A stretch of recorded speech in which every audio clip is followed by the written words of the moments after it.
It's not possible to say that it's not more difficult to be disabled, because you can see in every single thing that you do that the whole world is built around able-bodied people. You can't make plans without knowing, like, is this building accessible? Does this building have a bathroom I can use if I'm going out to drink or I'm going out to eat?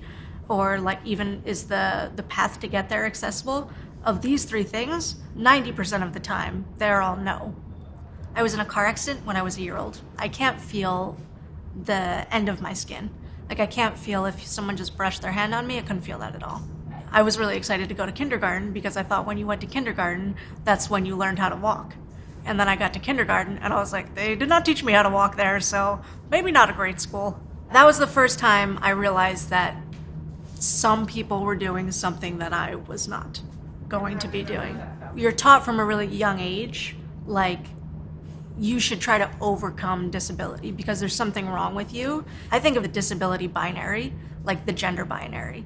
If you consider gender binary, it doesn't make sense that anyone fits into I'm all female or I'm all male. Disability for me is that same way. You're not a totally incapacitated person. It didn't ever feel like there was something that I couldn't do, which is what everyone explains disability being, like your own personal limitations.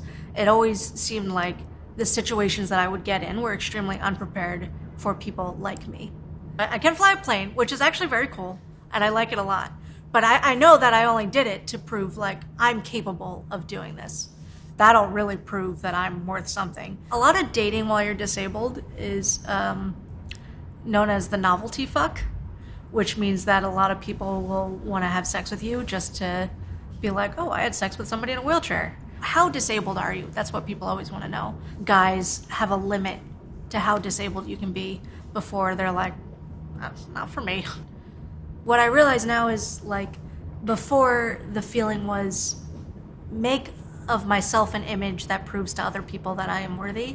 And now the foundational idea is I am worthy, learn how to make other people realize that. I did an Airbnb in Williamsburg the other day, and I contacted the host before I went to the Airbnb. I was like, here's the dimensions of my wheelchair. Can I get in the door? Can I get in the bathroom? How tall is the bed? I covered absolutely every part that I could about accessibility. So I show up at the place, and then there's a little note that says, like, go pick your key up from the Key Cafe, which is a separate location. So I get to the separate location, and it's a bar, and there's a step into it. And then I get back to the apartment, and the elevator is broken. So 5 hours later, they figured out the elevator problem. It's not like these little things. It's the fact that this happens every single day. I understand that beauty is dynamic and it can change, and the idea and the spectrum can grow and it can shrink. That's going to reflect what society wants. But my greater interest is in pushing away the standard of beauty at all.